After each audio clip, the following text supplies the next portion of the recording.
Ассалаумағалейкум менің көрермендерім. Бүгін біз тағыда жолықтық. Мен Нахан Бекзат, сіздермен киік оты жайлы қозғамақшымын. Киік оты ежелден келе жатқан шөптің бірі. Оның бетпақтық түрін білемін мен. Оның түрлері өте көп, бірақ мен өзім бетпақта жүргенмін, бетпақтың жер қыртыстарының барлығын білмесем де, әйтеуір сол жерде өсетінін білемін. Киік оты, мысалы бір аңыз бар киік оты жайлы. Бір шал кісі да сәл әлсіздеу екен шал кісі. Еркектік күш жағынан да. Сонымен жаңағы шал кісі енді әйелі болса да қайғырады екен. Жаңа баласы болмағандықтан. Сонымен киік оты жайлы бұл естіп алады ғой. Естіп алады дағын жаңағы қай жерде, қай не деген толық мағлұмат жоқ менде. Сондықтан да айта берейін. Жаңағы киіктерді аңди бастайды. Желтоқсан күндері соңғы айларда киіктер жаңағыдай күйікке түседі. Сол кезде аңдиды киіктерді. Сонымен жаңағы шал кісі оранып қардың астында күннің суығында арнайы келіп аңдып жаңағы киіктерді. Сонда бір шөпті жеп ататын болады.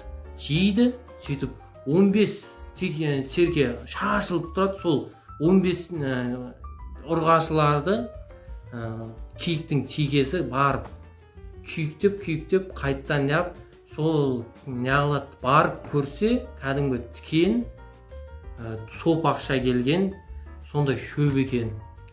Мен де оны қолмен ұстап көрген, бірақ практика жүзінде көрген жоқпын. Себебі ол жаңағындай еркектің күшін арттырады. Сол қай жерде екенін де білемін мен. Қай жерден тауып алғанды да білемін. Сол киік отын жаңағы 15 граммды бір стаканға қайнаған суға араластырып 20 минут жаңағын қойып қоясыздағын ішетін боласыз. Бұның пайдасы да, кейбір пайдасы толка сол ғана емес.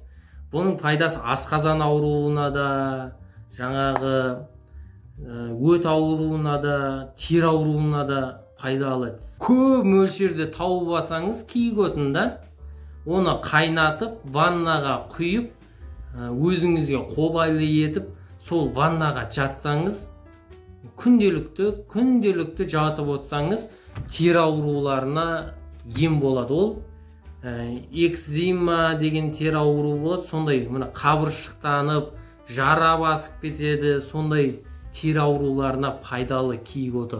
Айттым ғой басында, киік отының түрлері көп. Ол шөлейтті жерде де өседі, таулық жерде де өседі, басқа жерлерде де, Маңғыстауда да өседі. Осы бетпақдалада өскенін мен көргенмін. Егер де келесі видеоларында шығарамын, осы видеом 100 лайк, просмотр ураган болып жатса, қай жерде тауып алғанымды айтатын боламын. Ол жаңағы сіздер білесіздер ме, алдында бір-екі жыл бұрын видео шыққан. Бір шал кісі киік оты жайлы айтып, осы пайдаланулары жайлы айтып атқан. Бірақ қай жерде екенін айтпаған. Себебі білмеймін, не үшін екенін, бірақ соны мен айтатын боламын. Өйткені мен оны қолмен ұстап, тура сол видеоны көргеннен бастап мен оны зерттей бастадым. Көп адамдар жаңылсады. Мынау түйе жантақ, немесе бір ұзар өседі ғой, бір тікендер ше, тікендермен мен солармен шатастырғам басында.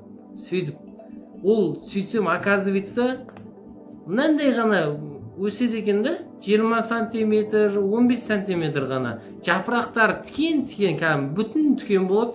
Тікенекте ішін мынандай сопақша болады, дәні.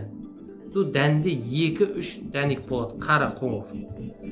Мен ашып көрдім, сөйтіп жаңағындай ғой, практика жүзінде көрмедім да, бірақ сіздер енді үйленген болсаңыздар, кейбіреулеріңіз практика жүзінде келесі видеода қай жерде екенін айтам, соны тауып алып, ішіп практика жүзінде тексеріп көріңіздер. Соны тексеріп көргеннен кейін маған жазасыздар да әсерін. Мынандай болды Бекзат дегендей ғой, короче. Сондай көрермендерім. Осылай киік оты өте пайдалы. Соңғы қорытынды ол еркектің күшін арттырады. Өйткені сіздер өздеріңіз ойлаңыздар, көктемде күннің суығында кәдімгідей киіктер 15 текеге жарап береді. 15 текеге. Еще олар көктем жаңа туың мезгілі жақындайды ғой. Сол кезде қанша? 2-3 лаққа дейін лақтай береді. Бұл дегеніміз мынау сіздер жарнамада көріп жүрген немесе бір басқа бір далбаса бір препараттардан айтайын мен сіздерге 2 есе 3 есе күшті. 2 есе 3 есе күшті. Киік отының түрі мынандай болады, қараңыздар. Осындай болады. Егер видео ұнаса, жаңа лайк басыңыз.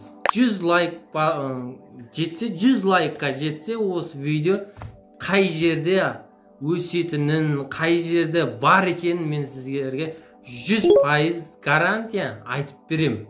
100% гарантия.